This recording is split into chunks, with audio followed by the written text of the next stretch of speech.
Merci d'être au rendez-vous du 20h sur la télévision togolaise. Madame, Monsieur, bonsoir. Voici les titres du journal. L'alimentation et l'agriculture aussi. C'est le thème choisi par la communauté internationale pour célébrer le 16 octobre dernier la journée de l'alimentation. Une semaine après, le Togo table sur le sujet avec ses partenaires pour relever le défi de la lutte contre la faim en mettant à contribution les femmes. Et c'est toujours au bénéfice des femmes, surtout les veuves, que le Togo va en guerre contre les rites de veuvage jugés dégradants. Et pour y parvenir, les chefs traditionnels, garants des us et coutumes, sont sensibilisés.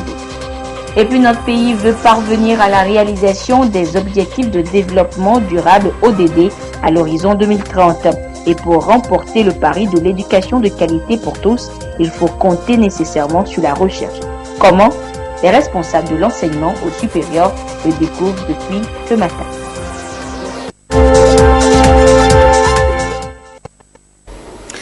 Chaque 16 octobre, la communauté internationale célèbre la journée mondiale de l'alimentation. Au Togo, l'édition 2016 est célébrée plutôt ce 25 octobre, en différé donc, et a permis aux acteurs du monde agricole et leurs partenaires de réfléchir ensemble sur le thème de l'année qui est « Le climat change, l'alimentation et l'agriculture aussi ». Des précisions avec Edem, ce support.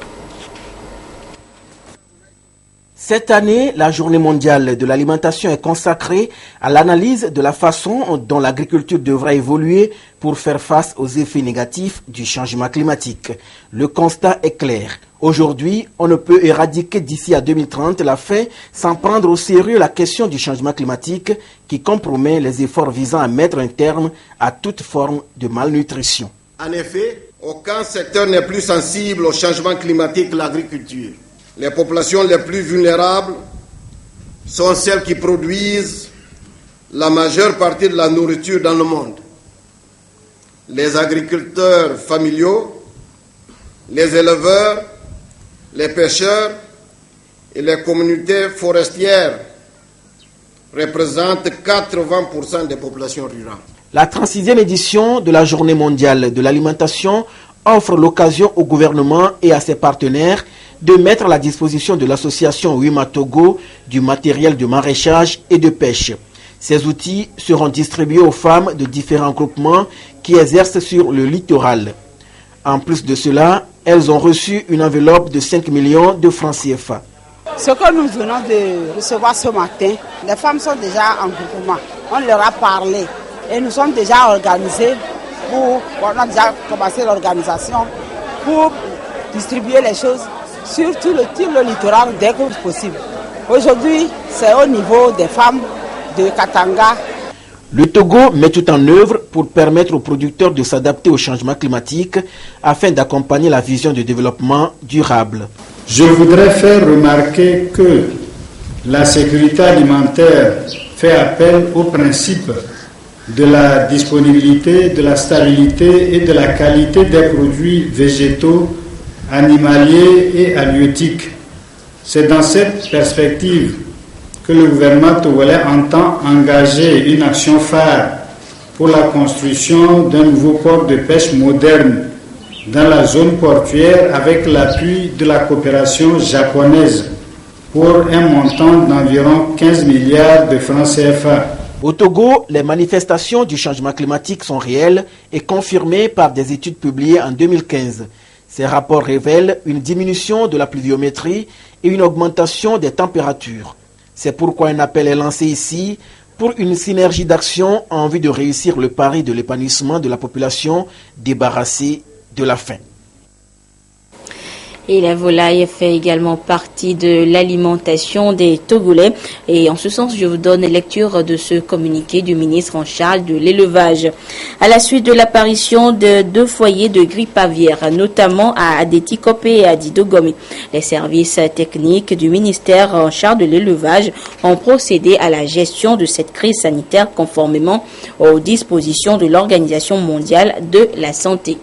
Le ministre de l'élevage félicite la population et les aviculteurs des dites localités pour leur franche collaboration qui a permis à cette opération de se dérouler dans de bonnes conditions. Afin de permettre un meilleur suivi sanitaire des fermes avicoles, le ministère de l'Élevage lance en collaboration avec l'Association nationale des professions avicoles du Togo une campagne d'identification exhaustive des fermes avicoles sur toute l'étendue du territoire national du 1er au 30 novembre 2016.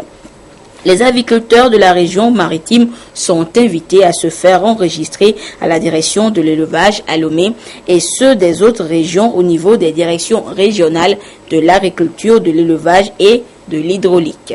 Le ministre en charge de l'élevage compte sur le civisme de tous les acteurs concernés pour le respect scrupuleux de cette campagne.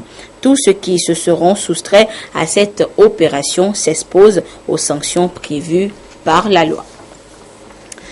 L'agenda mondial pour l'éducation fait partie des 17 objectifs de développement durable, ODD, des Nations Unies à l'horizon 2030. Pour assurer donc l'accès de tous à une éducation de qualité, il est important de disposer des infrastructures adaptées pour la recherche. Raison de la réunion du réseau d'éducation et de recherche du Togo, de Togorer et de ses partenaires ce matin. Il est question d'insister sur l'apport de l'éducation et de la recherche dans le développement durable. Les précisions avec Antoinette Romao. Va voir. Assurer une éducation équitable et promouvoir les possibilités d'apprentissage pour tous. C'est le 4e objectif de développement durable adopté par les Nations Unies. Pour assurer l'accès à cette éducation de qualité pour tous, la mise en place des infrastructures éducatives de base s'avère nécessaire. Sur le plan institutionnel, le système éducatif doit se mettre en lien avec la recherche. C'est pourquoi le réseau d'éducation et de recherche du Togo, Togorer, veut en synergie avec le réseau Wakren, faciliter l'interconnexion entre les universités de l'Afrique de l'Ouest et du Centre afin de promouvoir la recherche scientifique au profit d'un développement durable.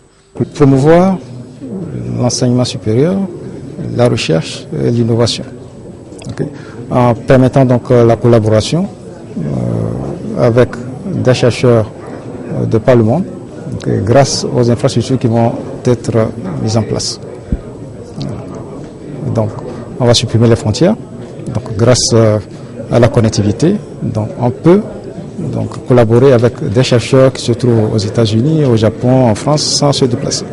Nos établissements d'enseignement supérieur ou nos établissements de recherche ont besoin d'une infrastructure qui soit adaptée au monde d'aujourd'hui.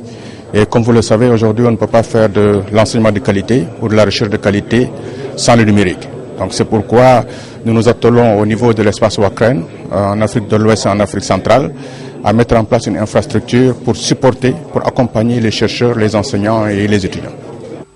Depuis plusieurs années, le gouvernement s'attelle à promouvoir les technologies de l'information et de la communication au Togo en mettant l'accent sur leur développement et leur intégration dans le système d'enseignement.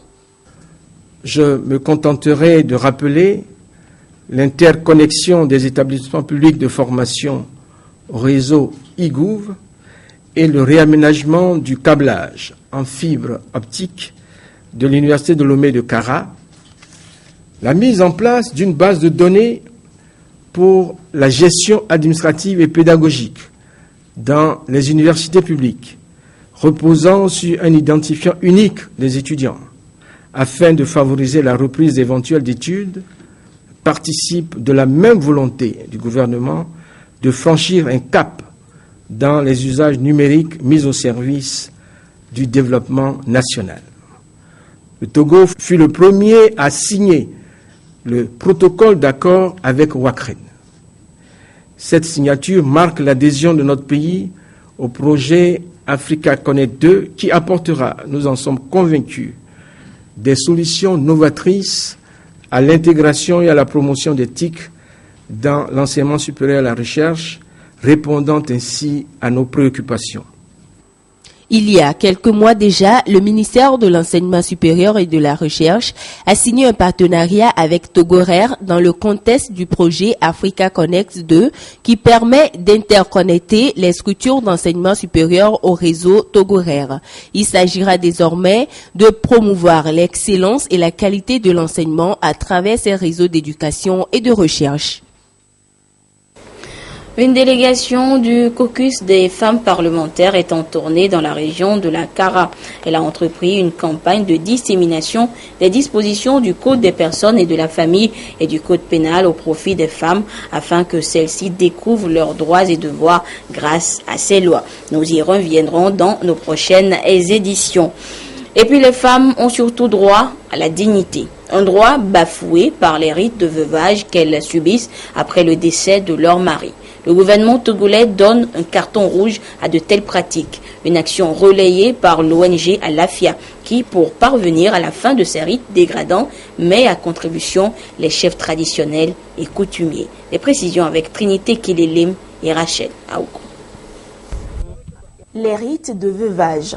Des pratiques toujours dénoncées par les acteurs de la promotion de la femme pour leur aspect avilissant et dégradant pour les femmes. À ce forum, l'ONG Alafia met à contribution les leaders coutumiers et communautaires afin qu'ils usent de leur influence pour réviser ces pratiques en les rendant moins pénibles pour les veuves. Dans le temps, c'était 3 ans, 4 ans. Même maintenant, on a réduit les choses au plus 8 jours. Dans chaque famille, il y a une manière d'enterrer les morts. Donc, tu es obligé de faire le veuvage pour que tu ne sois pas possédé par l'âme de ton mari. Nous sommes deux, on s'aime. Il y a le vent et la tempête, la joie et la peine. L'autre décède. Tout d'abord, c'est un regret, une disparition qui brûle dans le cœur de la femme. Maintenant, l'ajouter encore à d'autres peines, c'est criminel. Il va falloir qu'on diminue. Et aucune tradition ni aucun vaudou n'admettra vraiment la souffrance d'une femme veuve. L'heure n'est plus au silence. Il faudrait agir pour mettre fin au drame que vivent les femmes veuves. Il n'y a pas de cérémonie de veuvage où il n'y a pas une des pratiques qui est une forme de violence faite sur la femme.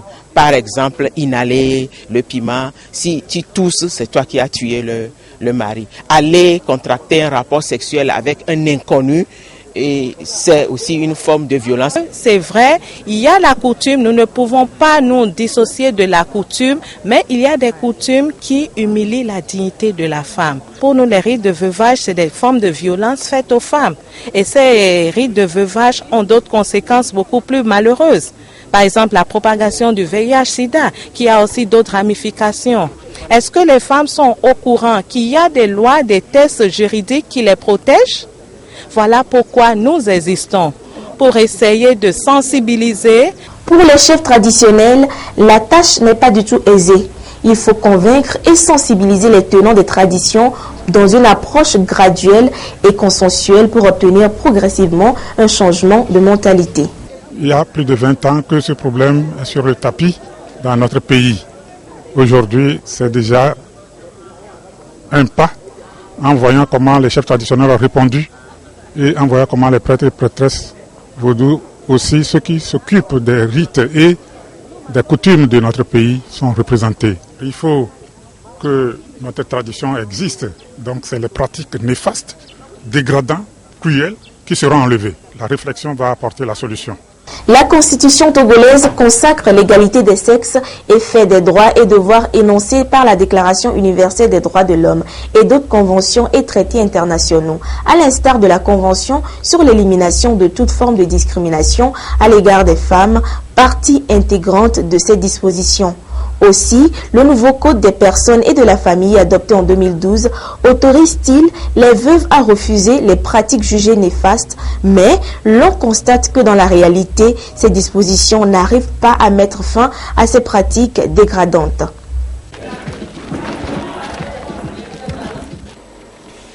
Une autre actualité à présent, les experts sur la lutte contre les trafics d'armes et les spécialistes de l'Office fédéral allemand de l'économie et du contrôle des exportations travaillent depuis ce matin sur le test d'un avant-projet de loi destiné à mieux réglementer le contrôle des armes et des munitions. Un avant-projet qui sera bientôt soumis en Conseil des ministres. Le compte rendu avec Komo Poyode. Cet avant-projet de loi portant contrôle des armes à feu fait suite à la ratification par le Togo en octobre 2015 du traité sur le commerce des armes. C'est dire que le Togo se doit de mettre en place un cadre normatif national permettant d'assurer son application. Ce projet de loi tient compte des exigences des normes internationales en la matière, d'où ces échanges avec les experts allemands. Tous les textes réglementant le trafic et le commerce des armes à feu sont d'usière. Et nous avons élaboré un avant-projet de loi pour soumettre au gouvernement, autrement dit à l'Assemblée nationale plus tard. Maintenant, comme nous ne sommes pas sûrs de ce qui se passe aujourd'hui, nous avons invité tous les experts pour examiner cet avant-projet de loi en tenant compte bien sûr de ce qui se passe dans la sous-région et dans le monde. Donc nous attendons un texte convenable pour soumettre au gouvernement. Même si des dispositions réglementaires existaient déjà au Togo, elles sont dépassées et méritent d'être renforcées. Le ministre de la Sécurité et de la Protection civile appelle donc à des échanges fructueux devant aboutir à un document fiable au service de la sécurité au Togo. Il s'agira en effet, au cours de ces assises, de prendre en compte les manquements constatés au niveau de l'avant-projet de loi portant contrôle des armes à feu, des munitions et autres matériels connexes, en vue de les améliorer en intégrant les nouvelles exigences du traité sur le commerce des armes et autres textes pertinents, notamment la Convention de la CEDEAO sur les armes légères et petits calibres et le protocole sur les armes à feu. Chers participants, votre mission est donc déterminante. En ce sens, à l'issue de cet atelier, il est attendu de vous un test qui répond à la fois aux réalités nationales et aux obligations internationales de notre pays. Le monde entier est en proie ces dernières années à des guerres, attaques et attentats meurtriers, d'où la nécessité de lutter contre la prolifération, la circulation et le trafic des armes légères et de petits calibres. Cet jeune entrepreneur togolais bénéficie d'une subvention du programme de promotion de l'entrepreneuriat des jeunes 2016 de la conférence des ministres de la jeunesse et des sports de la francophonie. Et cet après-midi, ils sont entrés en possession de cette subvention à travers des chèques d'un coût total de 8 800 000 francs CFA. Des chèques qui leur permettront de mettre en œuvre leurs différents projets, des initiatives économiques. Les précisions avec Medina Salami. 7 jeunes ont reçu une subvention allant d'1 million à 1 500 000 francs CFA pour le démarrage de leur projet d'entreprise. Ils sont dans la restauration et pâtisserie, culture maraîchère et culture des champignons. Ces 7 projets ont été retenus sur les 10 soumis à la compétition internationale de plan d'affaires organisée par la Conférence des ministres de la jeunesse et des sports de la francophonie, Conféges. Un projet porte sur la commercialisation des petits poissons séchés et emballés. Et la subvention s'élève à 1 million de francs CFA. Mon projet consiste à transformer les noix de karité en produits cosmétiques. Cette somme que j'ai reçue cette soirée, avec l'appui des anciens et mon expertise, je crois que je peux m'en sortir. Des projets que la Conféges juge pertinents et spécifiques. Que le Togo ait ce dossier au moment où un autre pays n'a que 3, alors qu'ils sont tous soumis aux mêmes conditions, montre que vraiment il y a une disposition opérationnelle, aussi bien au niveau des jeunes que des encadreurs. Et c'est pourquoi nous tenons à féliciter et surtout à encourager. C'est le dossier réaliste et objectif. Au moment où un jeune Togolais propose un projet de 1 million, 2 millions, les autres pays nous proposent des projets de 5 millions, de 7 millions. Et ça aussi, ça fait la différence. Voilà qui justifie les efforts de formation et d'encadrement des jeunes du FAEJ dans le cadre du programme de promotion de l'entrepreneuriat des jeunes. Ces jeunes subissent un test pour voir est-ce qu'ils ont vraiment la motivation pour pouvoir entreprendre. Après cette sélection, ils suivent une formation d'1 semaine sur la création et la gestion de micro-entreprises. Donc c'est après cette formation qu'ils soumettent les plans d'affaires. Ces micro-entreprises vont générer des emplois. Les promoteurs seront appuyés par une équipe technique du FAEJ.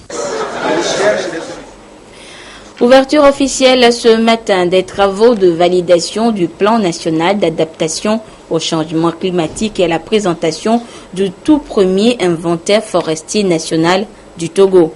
De cet inventaire, il faudra retenir que le taux de couverture est de 24,24%, variant selon les régions, et les plateaux viendraient en tête, très loin devant les savanes.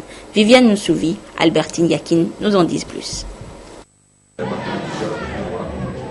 Les prestations de soins dans les hôpitaux et cliniques sont sous la supervision des médecins qui font un travail de cœur pour que les patients retrouvent leur santé. Au plan national, ils sont organisés en ordre national des médecins du Togo, une organisation en interne pour coordonner les activités. Une tournée nationale de cet ordre est à l'étape de Dapan. Ici, la délégation a échangé avec les autres médecins sur le code déontologique médical, la conscience professionnelle, médecins et la continuité des services de santé ainsi que la mutuelle. En somme, il est question de rendre du jour au jour le travail des médecins plus transparent pour assurer la défense et l'honneur de la corporation.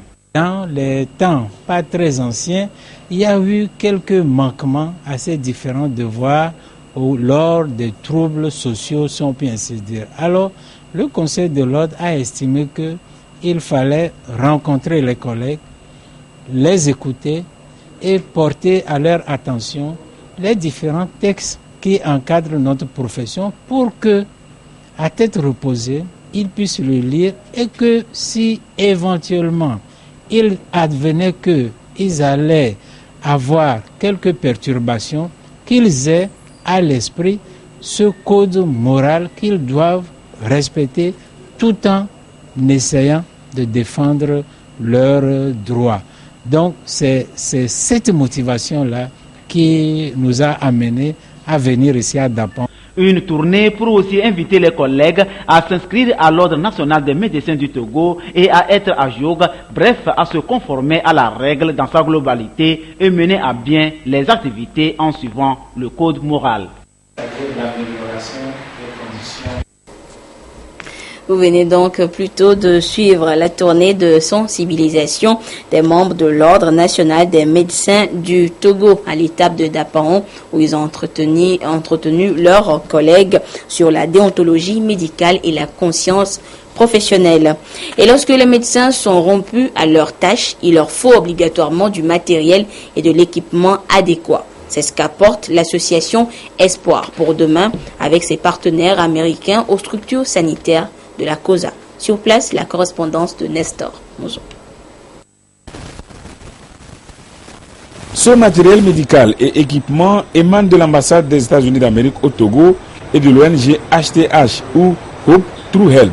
Les deux ont apporté leur assistance à l'AED, Association Espoir pour demain, qui s'occupe de la prise en charge des personnes vivant avec le VIH dans la préfecture de la COSA. Le don a coûté plus de 159 millions de francs CFA. Tout le monde sait quand vous recevez un don, ce que ça représente. Je suis très contente. On avait un manque cruel de matériel, mais nous nous sommes retrouvés débordés de matériel. Je suis très contente, très heureuse. Et je pense que la prise en charge des personnes vivant avec le VIH va s'améliorer à travers tout ce que nous avons reçu ce matin. Ce n'est pas seulement les personnes vivant avec le VIH, à travers eux, la prise en charge de la santé maternelle et infantile. L'association AED va garder une partie du don. Une autre partie a été rétrocédée à la direction préfectorale de la santé, au CHR et CHU de Kara, aux unités de soins périphériques d'Adabaouré, de Djamdé, Sarakawa et Pindi dans la COSA. On fait le travail communautaire avec les agences de santé communautaires qui fait le travail dans les communautés. Et on supporte aussi les USP, les unités de soins périphériques, avec leur travail pour les cibles des femmes enceintes et les enfants de moins de 5 ans. Et on va travailler avec ça pendant 3 ans. C'est un projet pilote. Et ce lot de matériel vient à coup sûr renforcer le plateau technique de notre structure qui va d'une manière ou d'une autre assurer une meilleure prise en charge des patients qui sont souvent référés au CHR pour des cas d'urgence. L'ONG Gabel Abassa et l'association Espoir Vie Togo à Lomé ont bénéficié elles aussi du don du même genre. Éducation cette fois, une semaine après la rentrée scolaire au Togo, le CEG Balavé dans la préfecture de Kloto fait peau neuve. Un nouveau bâtiment scolaire a été construit et remis aux responsables de l'établissement. C'est un geste de l'association Les Amis du Togo en Allemagne. Le compte rendu avec Augustin Kossi. C'est un nouveau bâtiment scolaire de 4 classes et d'une direction qui vient d'être inauguré ici au CEG Balavé dans la préfecture de Kloto. L'infrastructure a été réalisée grâce au soutien de l'association Les Amis du Togo en Allemagne. D'un coût total estimé à plus de 22 millions de francs CFA, cet édifice va permettre aux apprenants d'être à l'abri des intempéries et d'étudier dans les meilleures conditions. Le ministre des Enseignements primaires et secondaires s'est réjoui de la disponibilité du donateur à soutenir les couches vulnérables. Il a surtout salué la qualité des relations d'amitié et de coopération entre le Togo et l'Allemagne. Cet événement démontre à profusion que lorsque deux peuples amis décident de passer à l'acte en se donnant la main, eh bien, la machine du développement économique et social s'enclenche quasi instantanément. Aujourd'hui, c'est dans le domaine de l'éducation et de la formation professionnelle, secteur stratégique érigé prioritaire par le gouvernement, que l'amitié entre les peuples allemands et togolais se manifeste avec doigté. Je voudrais, au nom du gouvernement, au nom de toute la jeunesse togolaise et de la jeunesse de Balavé en particulier, remercier tous ceux qui, d'une manière ou d'une autre, ont œuvré pour l'aboutissement heureux du projet. L'ambassadeur d'Allemagne au Togo, Christophe Sender, a salué vivement la mobilisation de la population de Balavé autour du projet. Il a ensuite invité les bénéficiaires à prendre soin de l'édifice. L'association a également doté l'établissement d'une salle informatique bien équipée. Les acteurs présents ont saisi cette occasion pour remettre les certificats de fin d'apprentissage et du matériel de travail à une trentaine d'artisans. À Saint-Cassé dans les savanes, c'est un important lot de fournitures scolaires qui a été remis aux élèves démunis et aux meilleurs élèves admis aux différents examens. Et c'est un geste du chef de l'État.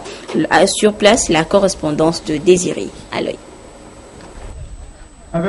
Le gouvernement togolais, dans sa politique de l'éducation pour tous et de l'enseignement de qualité, met des bouchées doubles avec ses partenaires des ONG et autres pour atteindre des objectifs. La politique de culture de l'excellence qui s'ensuit porte des fruits. Les meilleurs apprenants chaque année sont récompensés pour tirer les autres et assurer d'une bonne base de formation avec des performances. Le chef de l'État, à travers les cadres de 5C, vole au secours des enfants démunis qui ont aussi besoin d'un soutien pour réaliser des performances. Des kits scolaires dans ce sens leur ont été donnés. Le deuxième acte de la journée, la remise des prix d'excellence aux meilleurs élèves admis au CPD, au BPC, au Bac 1 et au Bac 2. Un coup de cœur du président de la République qui pense au même moment aux établissements scolaires avec des prix spéciaux, en plus des lots de nattes pour les jardins d'enfants. Une joie immense pour les bénéficiaires. Je passe en terminale A4 cette année et nous venons d'en bénéficier des prix venant du président. Nous le remercions beaucoup. Une femme, c'est éduquer toute la nation. Donc j'appelle toutes nos sœurs, filles, élèves de mieux travailler et d'embrasser les études avec les deux mains, car les études seules peuvent nous sauver. Nous sommes des enfants démunis de séquencer. Nous disons merci au chef de l'État parce qu'il nous a donné les cahiers.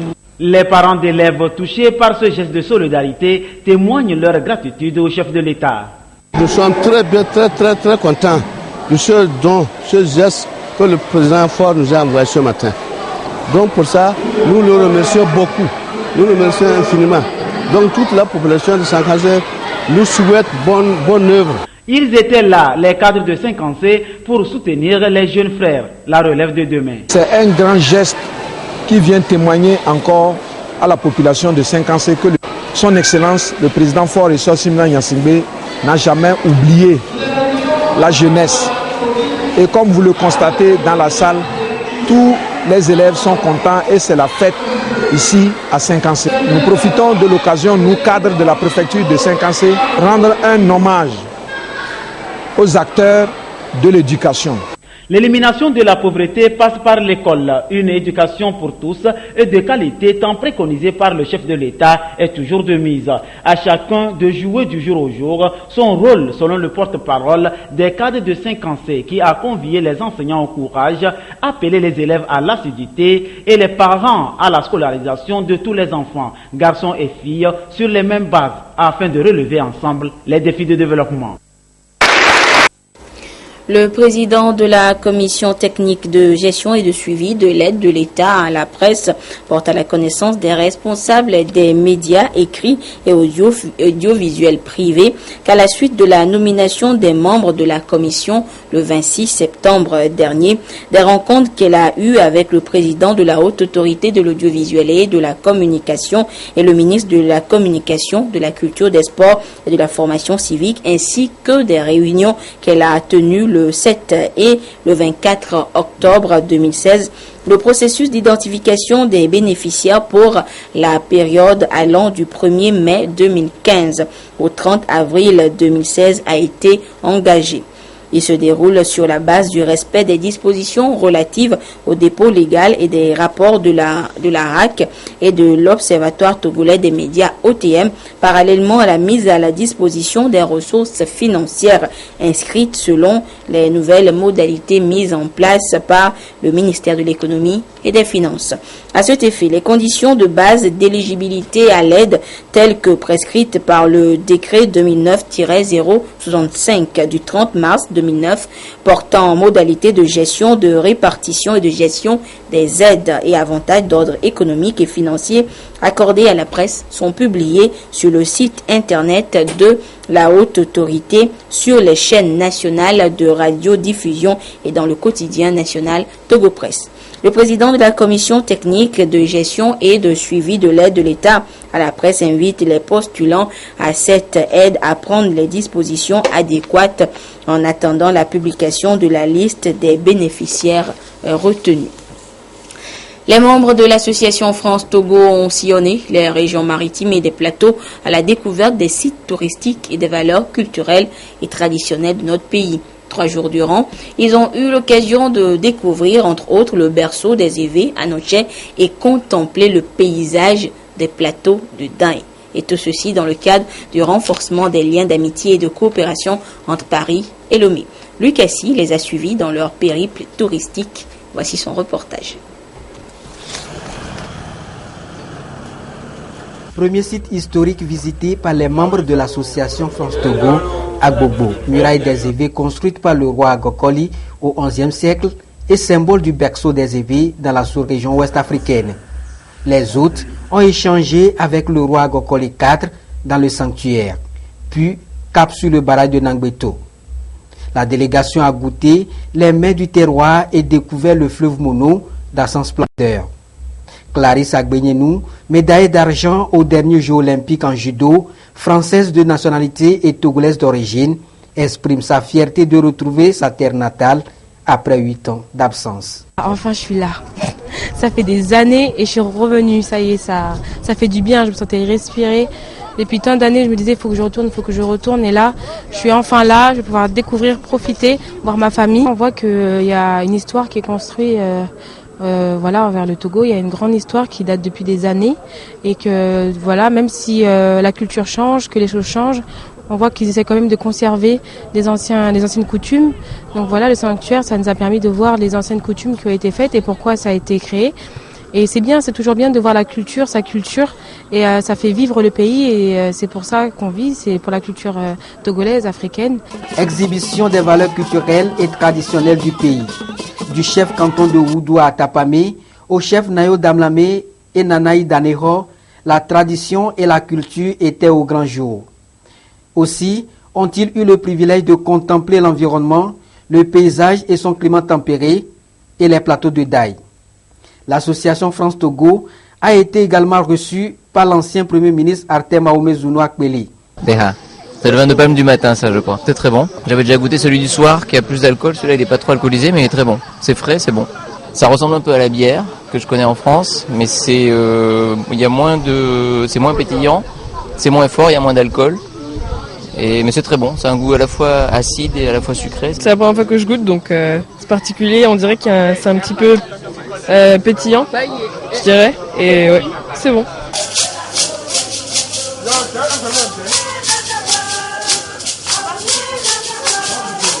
Cette tournée aura le mérite de permettre aux membres de l'association France-Togo de découvrir les régions maritimes et des plateaux dans leur diversité culturelle et traditionnelle.